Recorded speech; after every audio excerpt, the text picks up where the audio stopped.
So it has been an extremely busy morning for video game news. I have a lot of things I want to say about both of the main topics we're going to be covering in this video, especially the Nintendo one. So we're just going to hop straight into it. If this is your first time on the channel, welcome. Be sure to hit that subscribe button. But obviously this week is going to be a very very busy week, I should say, for the video game industry. You know, you have, of course, the launch of the Nintendo Switch 2 on June 5th, which is going to be a big event. You then on June 6th have Summer Game Fest, which is going to be, you know, Keighley's showcase where he wants to make out with Kojima on stage the entire time. But obviously there's going to be some stuff happening with that. So it was already a packed week, but now Sony has come along and said, hey, let's make it a little bit busier. Let's add some fuel to this fire, because Sony has just announced a Sony State of Play presentation taking place on Wednesday, tomorrow, June 4th at 5 p.m. Eastern Time, the day before the Nintendo Switch 2 launches. Very interesting timing. And I think it's kind of smart, honestly. Now, according to PlayStation on their blog and the press release that went out for this event, this show highlights a selection of great games from creators across the globe and will have a runtime of 40 plus minutes long. So, not a small state of play presentation. Like, this is a pretty beefy boy if we're talking about 40 plus minutes long. Now, when it comes to state of plays, I think there have been some that are way better than others. Some of them I think are pretty good. Some of them not so much. They felt a little bit unnecessary. But I feel like this is going to be a very interesting state of play presentation, primarily because we're kind of seeing a shift in what PlayStation is doing, you know, as far as trying to move away from the live service stuff. You know, will there be an update on Marathon at this event, since Bungie is indeed owned by PlayStation? Will there be a Fair Games update in this as well? Because you would imagine that has to come out sometime soon if it hasn't been canceled. But I think the thing I'm really looking forward to, and I'm hopeful that is some updates on stuff like, you know, Wolverine. You know, whatever happened to Wolverine? Whatever happened to that Venom game that we knew about in the Insomniac leaks that happened, you know, a couple of years ago? Supposedly that was supposed to be a holiday game for potentially 2025.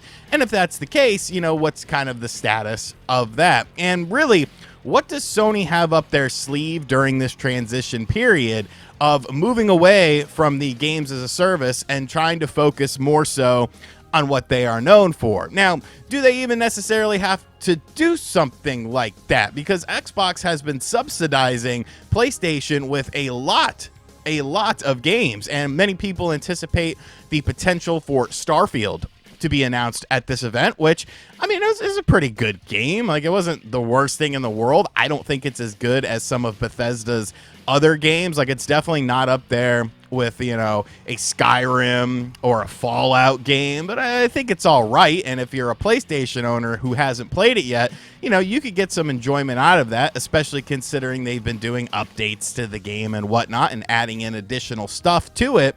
But I think this is going to be a very interesting state of play presentation. Like I said, 40 minutes long.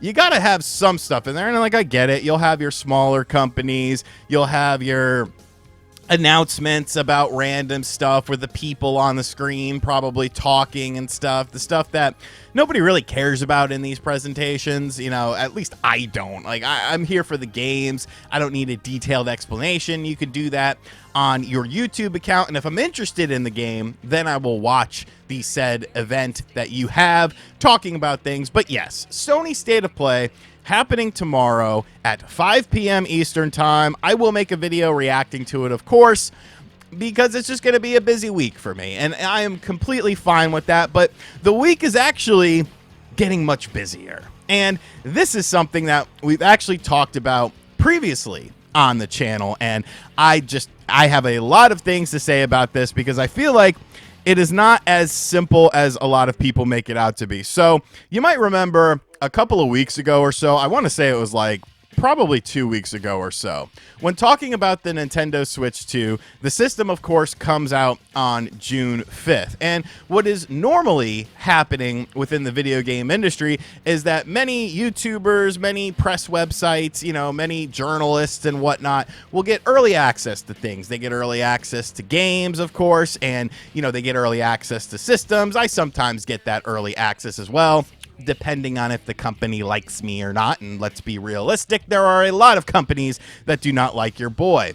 But it seemed like there was a rumor going around that there wasn't going to be any Nintendo Switch 2 review units sent to various websites and various YouTubers before the launch of the system.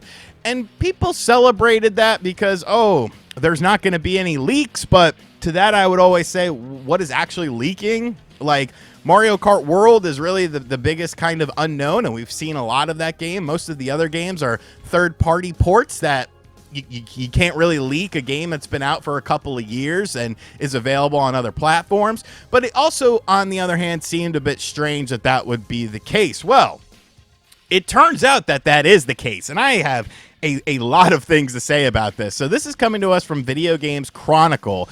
According to a company spokesperson, Nintendo decided not to send out Switch 2 review units to press ahead of launch because important features and updates will only be available via a system update on the day of the console's official release on June 5th.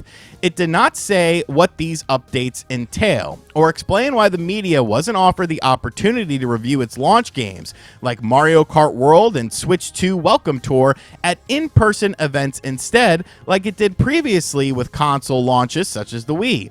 Neither did it explain why critics can't be trusted to cover products with knowledge that additional functionality will be patched later, as they're frequently used to doing. How and when game creators decide to distribute the review products is, of course, their prerogative, and the media has no right to early samples. Game coverage has also drastically changed over the past decade, with more priority given to post-release coverage of today's increasingly complex video games. So, like I said, I have kind of like two ways. Really, I have multiple ways to kind of think about this. Now, let's talk about the first one from personal perspective, from RGT, the businessman's perspective. This is excellent news to me. You see, I am not bound by a website. I am not bound by an editor who needs to watch my video before my video goes live. The amount of content that I could put out on the system on release day and the subsequent games is all up to me and what I can handle, like, physically and mentally, like, doing. And I am someone who has no problem sacrificing sleep in order to reach a greater good of being able to cover things. So from a personal perspective, the fact that, I'm going to be getting in pretty much at the ground floor with everyone else, and then it just kind of boils down to, algorithms and whether people look to you for that sort of information. I am set up beautifully for this. I am set up beautifully in the perspective of I don't have to worry about a large website, getting their SEO out there first. So to me, as a business, beautiful. But then there's the other side of the coin.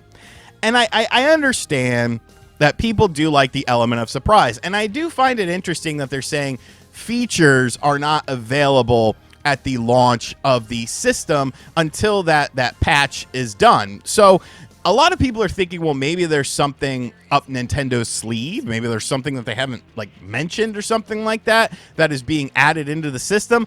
I kind of think they're more talking about stuff like GameCube Online. Like the GameCube Online stuff won't be activated, so you don't have access to it if you have an early review system or whatever. So maybe they think, people will think less of the system, even though, really, the system itself is not indicative of things like that. The software on the system is different than the system as a unit itself. You're not necessarily reviewing every sort of feature that's available on it. You're reviewing the build quality. You're reviewing the size difference between a standard Nintendo Switch like OLED versus this, and comparing and contrasting. So kind of a weird thing to say, but I do find it interesting that that's kind of, people are saying, oh, maybe there's a new feature, and maybe there is. I think that would be super cool. Like, could you imagine if Nintendo was just like, hey, we talked about all this stuff, but there's actually something else that we haven't even mentioned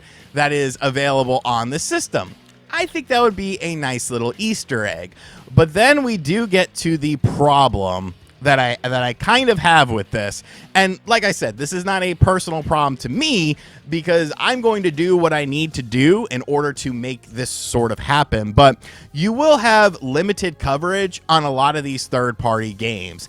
I'm not concerned about Mario Kart World. I don't think anyone is waiting for a Mario Kart World review in order to buy that game. That is the reason you are buying a Switch 2, to play Mario Kart World, whether you got it via a bundle or whether you got it via, just purchasing it extra because you didn't get the bundle. That game is going to sell itself.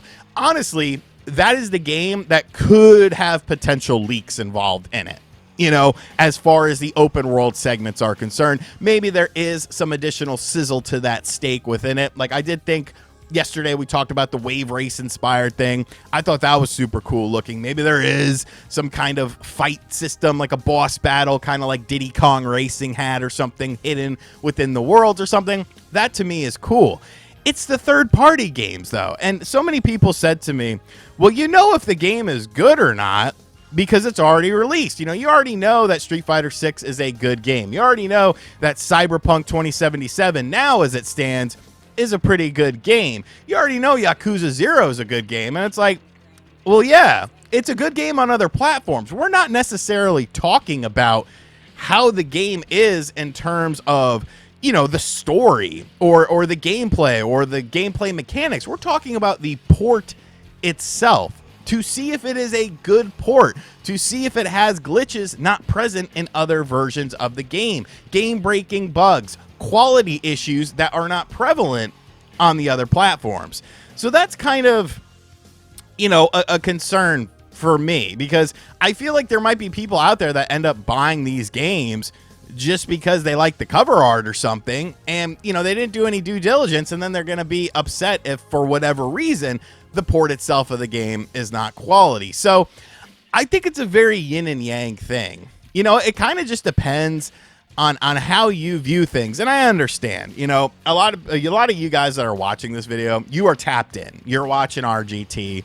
You might watch that balding Spawn Wave idiot as well. You watch people on YouTube. You understand whose video game opinions you like and whose video game opinions you kind of trust over other people based on preferences of games and stuff like that. But the average consumer, who's not on YouTube all the time, who's not on websites all the time, like it's a little bit different, I feel. So it's an interesting decision. I don't think it's necessarily a horrible decision. I don't think it's a great decision. It just kind of depends on how you look at it. But I do know one thing. It's pretty much confirming that I'm like not sleeping once I get the Switch 2, because I already have a million things lined up with like companies and stuff like that. And, I have to do at least one video a day for several days because of, sponsorships, a lot of different accessories and stuff like that. But I planned on doing at least 2 videos a day, but I might have to bump that up to 3 because I'm going to buy a lot of these games. If I even have a small interest in them, obviously I need to buy the game in order to see if it is something that I would recommend to you. And some of these games I am familiar with. I did play Cyberpunk for a bit until my game bugged and I couldn't progress anymore. I'm familiar with Street Fighter 6 and stuff like that. I played it on the Xbox Series X. So I'm going to have my work cut out for me, but like, I can't wait, dude. I'm also not going to, because like, that's one thing that a lot of video game websites are doing. Oh, well, we have to cover the Switch 2 and we got to cover State of Play and we got to cover Summer Game Fest. Bro, you got a team of people there. This is a one-man entity that Brett's not making coverage. Brett might edit a few things for me, because I'm also going to throw out some shorts out there as well of gameplay impressions and stuff like that, because we're tackling this from multiple angles, people. Like, this is a time for the channel to substantially grow. So I'm just one person, but like, I'm excited for it regardless. you know, and I feel like a lot of entitlement is kind of showing a little bit, but hey, you know, that's a conversation for another day. So a very huge announcement from Nintendo to basically say, hey, there are no review units going out because of things that we need to add on day one. So good luck out there, pal, and enjoy it when you get your hands on it. And I guess there is that kind of sense of wonderment and bewilderment with it. And, you know, just the hope that maybe there is something a little bit extra that they haven't even mentioned that will be a big surprise to everyone. Not necessarily counting on that, but hey, you know, it could be. So that is what's going on with video games. They also did a Witcher 4 tech demo. I'm not going to really talk about a tech demo, man. Like, when somebody talks to me about a tech demo, I think of the Zelda GameCube tech demo, and I'm like, that never happened. That was supposed to be indicative of something that never happened. So a lot of things can change between now and then with the Witcher 4 tech demo. But let me know what you think about all of this in the comments section down below. Are you excited for the State of Play presentation? Because I am. I'll probably cover that, and then I think I'm heading to a midnight launch of the Switch 2 tomorrow. So today is going to be a day to kind of, you know, relax, work out, focus, because the next really week plus is going to be absolute insanity. And then I have family stuff going on as well. You got Father's Day. You've got a birthday party for me on the 22nd. Then we have too many games. It's like, bro, this month is going to fly by. But anyways, guys, give me your thoughts in the comment section down below. And as always, guys, thank you for checking out this video. Thank you guys for supporting my stepdad's GoFundMe. You guys have been more than amazing with that. I will still have a link to it in the description box down below. I just didn't want to talk about it again at the start of this video. I don't like to put burdens on people, is what it really boils down to, and make people feel like they have to do something. You don't have to do anything. Just, you know, saying, hey, man, I hope he gets better, like, that means the world to me too. So thank you guys for that. And as always, I'll catch you guys on the next video. I don't know what I'm doing with both hands going, but it's something we're doing. Later.